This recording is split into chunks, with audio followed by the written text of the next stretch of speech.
이 한복이 중국의 한풀을 베낀 옷 아니냐며 한국이 중국 문화를 표절한 게 분명해 보인다고 말했어요. 한복이 왜 중국을 베낀 거라고 주장하고 있는 걸까요? 영상을 보기 전 구독과 좋아요 버튼 꼭 눌러주세요. 여러분의 응원이 저에게 큰 힘이 됩니다. 그럼 지금 바로 시작해 볼까요? 안녕하세요.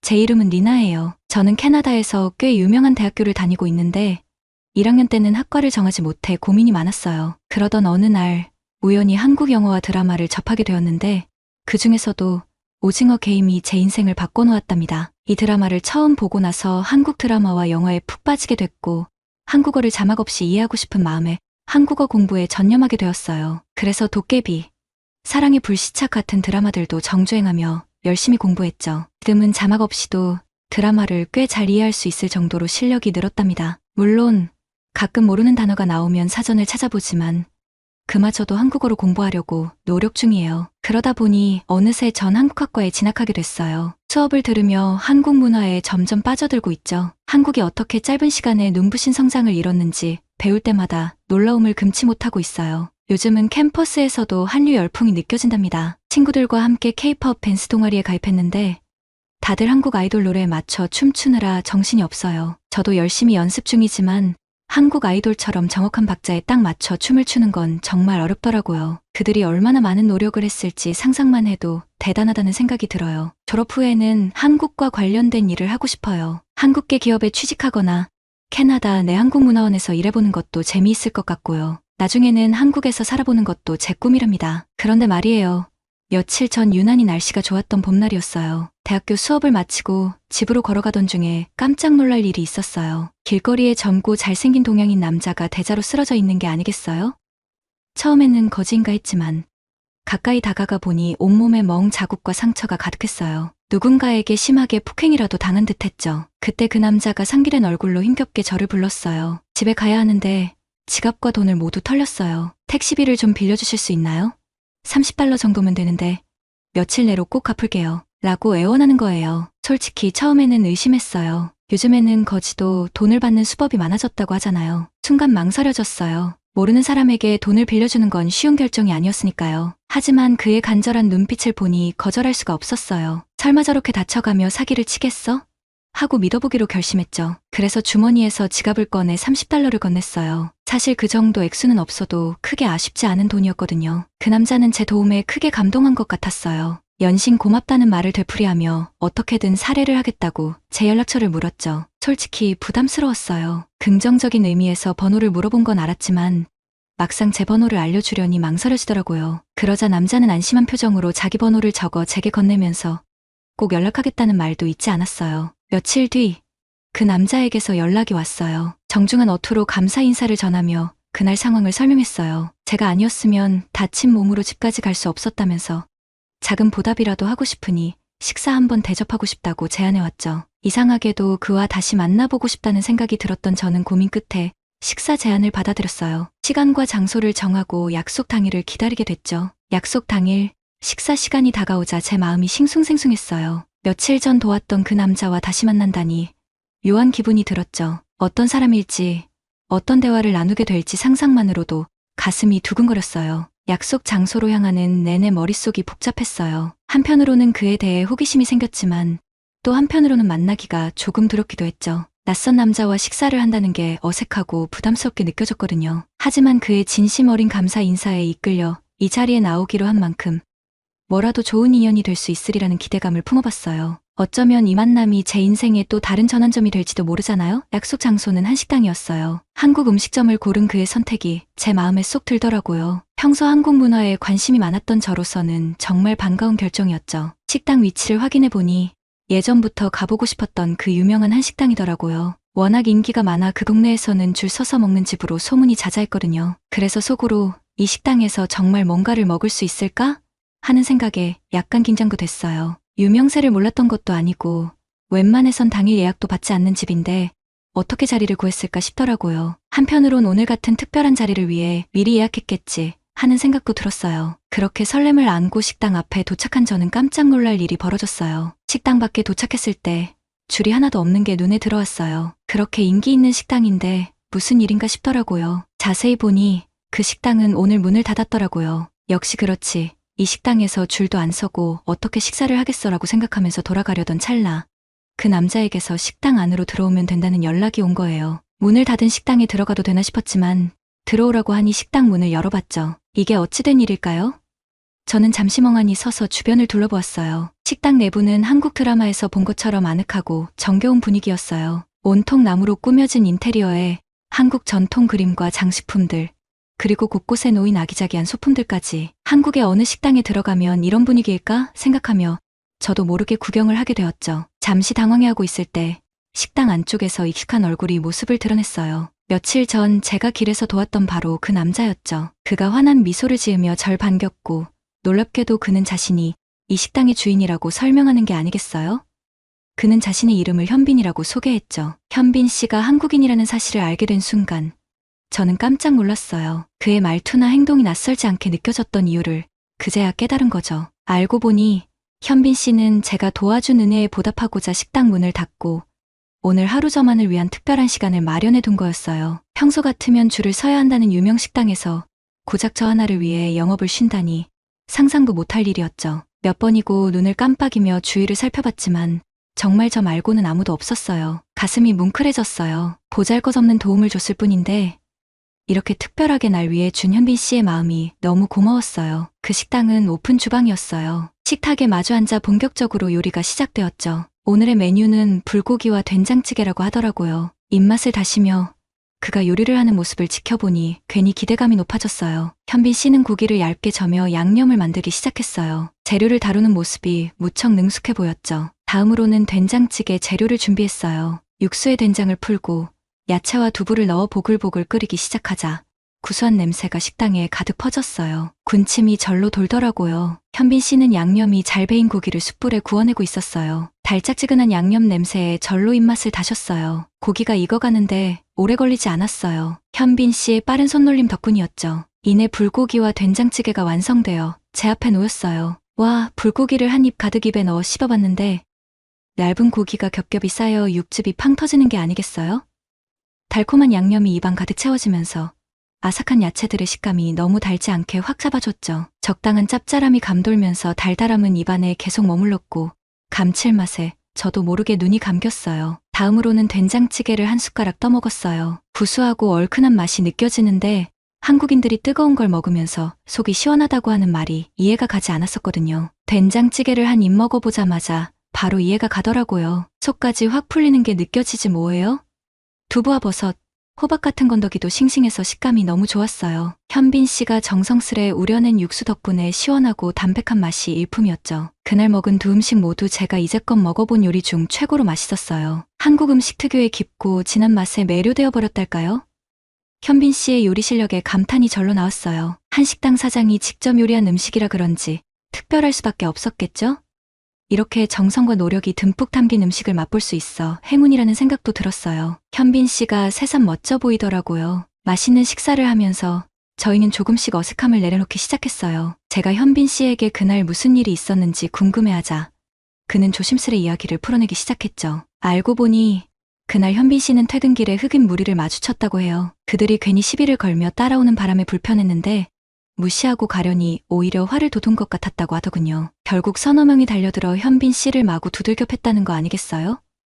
캐나다에서 운이 나쁘게 그런 무리를 만나면 일단 도망가는 게 상책이라는데 키가 크고 체격이 좋은 현빈 씨도 여러 명을 상대로는 힘이 붙였던 모양이에요. 반항할 틈도 없이 일방적인 구타를 당했다고 했죠. 그렇게 죽도록 맞고 지갑이랑 돈까지 모두 털렸다고 하니 정말 안타까웠어요. 지나가는 사람도 없어서 도움을 청할 수도 없었고 결국 근처에서 저를 발견하고 무작정 다가왔다고 하더라고요. 현빈 씨의 이야기를 들으면서 저도 모르게 마음이 속상해지더라고요. 그때 현빈 씨가 얼마나 힘들고 억울했을지 상상도 되지 않았거든요. 괜히 그날 더 적극적으로 도와주지 못한 게 미안하기도 했어요. 현빈 씨는 어린 나이에 한국에서 부모님을 따라 캐나다에 왔다고 해요. 가업으로 물려받은 한식당 일을 이어가며 캐나다에서 생활하는 것도 쉽지 않았겠더라고요. 먼 나라에서 열심히 살아가는 그의 모습이 안쓰럽기도 하면서 존경스러웠죠. 말없이 고개를 끄덕이며 이야기를 듣던 제가 슬며시 입을 열었어요. 힘든 상황에서도 용기를 잃지 않은 현빈 씨가 정말 멋져 보인다고 말이죠. 앞으로도 좌절하지 말고 꿋꿋이 견뎌내길 바란다는 응원의 메시지를 전했어요. 그러자 현빈 씨의 얼굴에 환한 미소가 번졌어요. 고마움이 가득 담긴 눈빛으로 저를 바라보더라고요. 이렇게 대화가 잘 통하는 현빈 씨를 보면서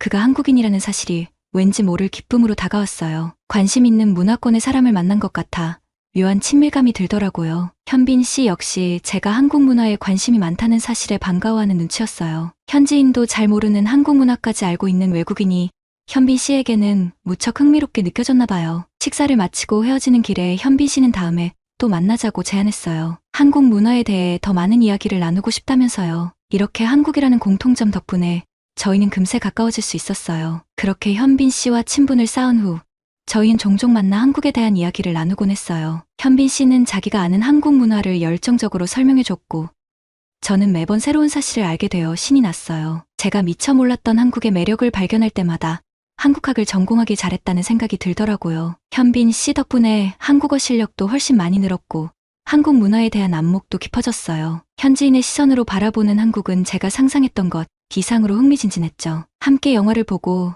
음악을 듣고 맛집을 탐방하는 게 좋은 추억이 되었어요. 한국인 친구가 생겼다는 사실이 그렇게 기쁠 수가 없었죠. 언제 한번 현빈 씨에게 한국에 가보는 게 꿈이라고 말했는데 현빈 씨는 알 수 없는 미소를 지으며 언젠간 함께 갈 수도 있지 않을까요? 하고 말하더라고요. 그 모습에 저도 모르게 얼굴이 확 빨개지는 걸 느꼈어요. 그렇게 현빈 씨와 행복한 시간을 보내던 어느 날 저희 학교에서 한국의 역사와 문화를 기념하는 코리아 위크 축제가 다가왔어요. 제가 다니는 대학교에서는 이 축제가 매년 열리는데 이 행사는 한국에 관심 있는 모든 학생들의 축제였고 특히 한국학을 전공하는 저희에게는 필수 참여 행사였죠. 행사 참여 계획서를 쓰면서 고민이 되더라고요. 한국의 어떤 매력을 알리면 좋을까 깊이 생각하다 보니 역시 음식만 한 게 없겠다 싶었어요. 한국을 대표하는 음식을 소개하면서 자연스레 그 문화까지 알릴 수 있을 것 같았거든요. 평소 현빈 씨가 만들어준 한식 덕분에 저는 한식이라면 가리는 음식이 없었고 그런 제 입맛에 한국 음식은 최고의 선택이기도 했죠.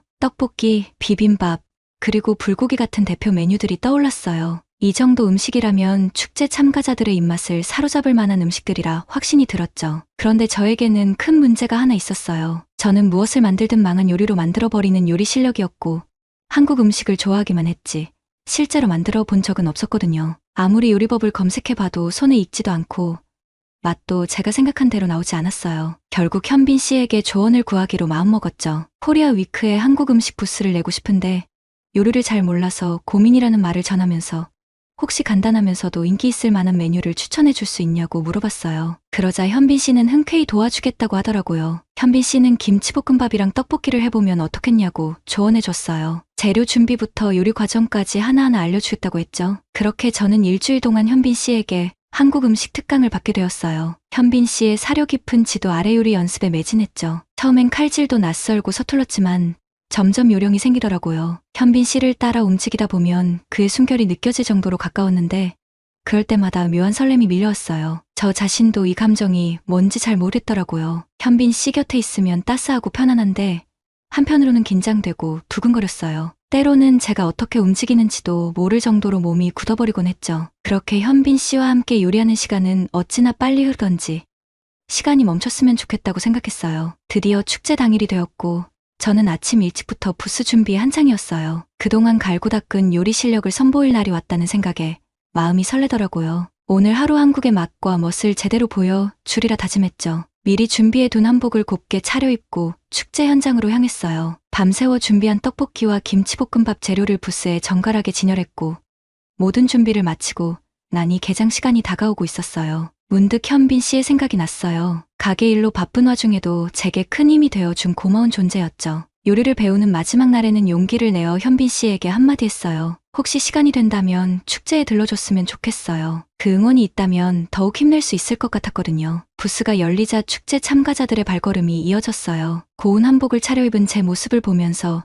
모두들 잘 어울리고 예쁘다고 칭찬을 해주었어요. 달달한 냄새에 이끌려 찾아오는 분들도 많았죠. 모두가 기대에 부푼 얼굴로 한국 부스를 둘러보고 있었어요. 정성스레 만든 김치볶음밥과 떡볶이를 손님들에게 건네주자 따뜻한 음식을 맛본 사람들의 표정이 밝아졌어요. 행복한 미소를 지으며 엄지손가락을 치켜 세우는 모습에 저도 모르게 뿌듯함이 밀려왔어요. 현빈 씨한테 일주일 동안 특훈을 받은 보람이 있네 하고 생각하면서 열심히 요리를 했어요. 그렇게 신나게 요리를 하던 중이었어요. 축제의 흥겨운 분위기에 모두가 즐거워하고 있었죠. 그런데 그때 부스 앞으로 한 중국 학생이 다가오는 게 보였어요. 제가 그 학생이 중국인인 줄 알았던 건 곧 알게 되실 거예요. 무언가 불만스러운 듯한 표정으로 절 훑어보는 게 눈에 띄었죠. 곧장 저에게 다가와 한복을 툭툭 치며 따져 묻기 시작했어요. 이 한복이 중국의 한풀을 베낀 옷 아니냐며 한국이 중국 문화를 표절한 게 분명해 보인다고 말했어요. 너무나 뜬금없는 발언에 순간 당황하고 말았어요. 눈앞에서 대놓고 한국 문화를 폄하하는 행동에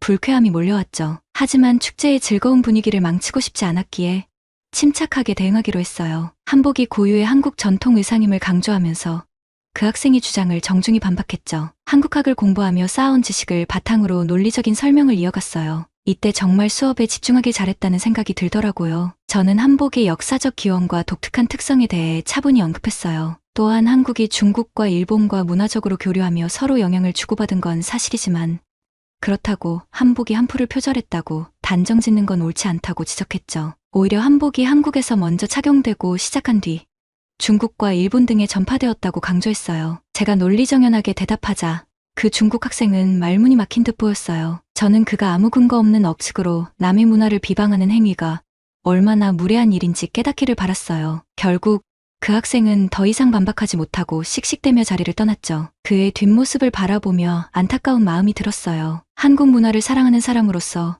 문화의 고유성과 우수성을 당당히 알려야 한다는 책임감을 새삼 느꼈죠. 중국 학생이 자리를 뜬 뒤 부스 앞에는 다시 여유로운 분위기가 찾아왔어요. 한복 논란을 잠재우고 한국 문화를 당당히 알릴 수 있어 뿌듯했죠. 그런데 그때 또 한 명의 학생이 다가와 말을 거는 게 아니겠어요?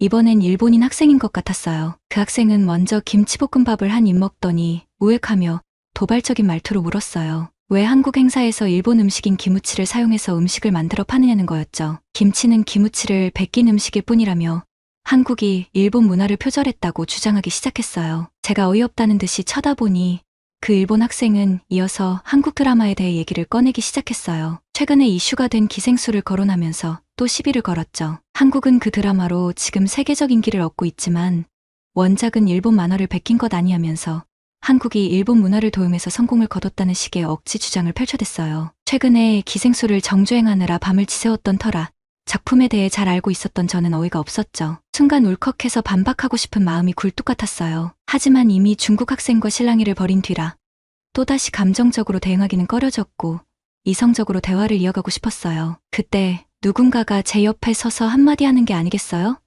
저는 깜짝 놀랄 수밖에 없었어요. 제 옆에 있던 현빈 씨가 먼저 김치와 기무치의 차이점을 설명하기 시작했거든요. 담백하면서도 논리적인 말투로 김치의 기원과 역사적 배경을 쭉 설명해 주더라고요. 이어서 현빈 씨는 기생수 원작 만화가 일본 작품이라는 점은 인정하면서도 드라마는 합법적인 계약을 통해 판권을 사들인 뒤 한국식으로 재창조한 작품이라고 설명해 주었어요. 단순히 표절한 게 아니라 일본 원작의 특징을 10분 살리면서도 한국적 정서와 연출력으로 재탄생시킨 것이라 강조했죠. 일본 원작을 한국식으로 재해석한 건 오히려 문화 교류의 일환이며 세계적 인기를 얻은 것은 작품성을 인정받았기 때문이라는 현빈 씨의 논리에 주변에서 듣고 있던 사람들도 수긍하는 눈치였어요. 현빈 씨는 일본에서 방영된 드라마 중 한국 드라마와 유사한 작품이 제작된 사례를 예로 들며 조곤조곤 반박하기 시작했어요. 그쪽은 한국의 동의 없이 거의 표절 수준으로 만들어진 것 아니냐며 팩트를 날리더라고요. 한국 콘텐츠의 인기에 대한 열등감으로 무차별적으로 도용 시비를 거는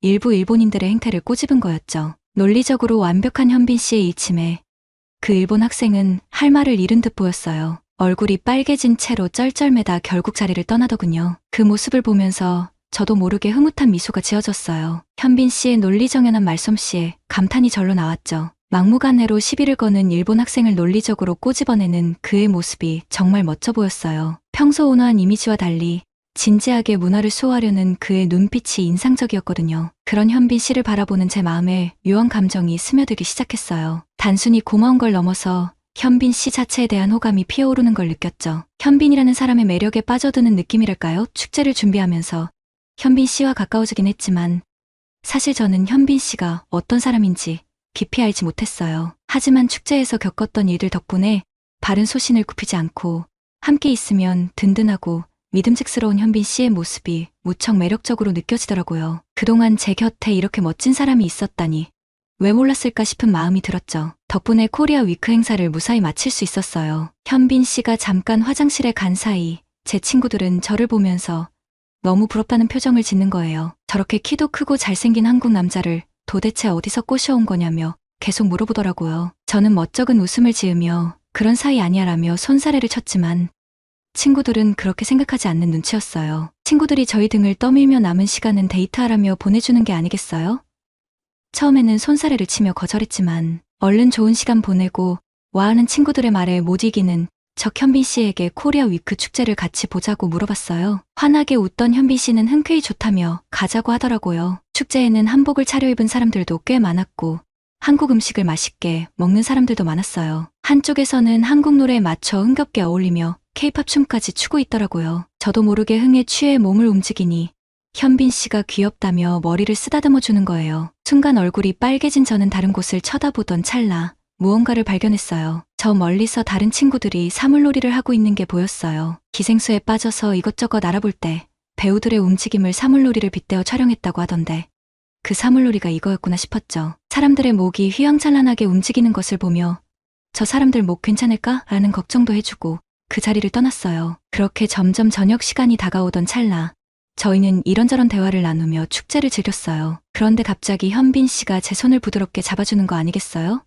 저는 깜짝 놀라 현빈 씨를 바라봤는데 현빈 씨는 귀가 빨개진 채로 저를 보고 씩 웃고 있더라고요. 그러면서 앞으로도 이렇게 재밌게 지내면서 자기와 연애해보는 건 어떻겠냐고 물어보는 거예요. 그 순간 제 마음이 두근거리기 시작했어요. 현빈 씨의 말에 저도 모르게 미소가 지어졌고 그렇게 저희는 커플로 발전해 지금까지 예쁜 사랑을 이어가고 있답니다. 현빈 오빠와 함께하는 시간들이 얼마나 소중한지 몰라요. 이번 방학 때 저희는 함께 한국으로 놀러 가기로 했는데 어디로 가야 할지 고민이 되더라고요. 현빈 오빠는 한국 곳곳에 대해 잘 알고 있으니 좋은 곳을 많이 소개해 주랬지만 여러분께서도 추천하실 곳이 있다면 꼭 방문해 보려고 해요. 한국의 아름다운 풍경과 문화를 오빠와 함께 즐길 생각을 하니 벌써부터 기대가 되네요. 긴 사연 들어주셔서 정말 감사합니다. 리나와 현빈 씨의 이야기는 이제 아름다운 결실을 맺었네요. 두 사람의 행복한 여행이 앞으로도 쭉 이어지길 바라며 여러분도 함께 그들의 사랑을 응원해 주셨으면 좋겠어요. 다음 시간에도 재미있는 사연으로 돌아올 테니 기대해 주세요.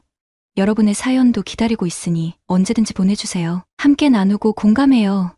여러분의 구독과 좋아요로 우리의 소중한 이야기가 더 많은 이들에게 전달될 수 있도록 노력하겠습니다. 다음에도 함께 해주시기를 기대합니다. 즐거운 하루 보내세요.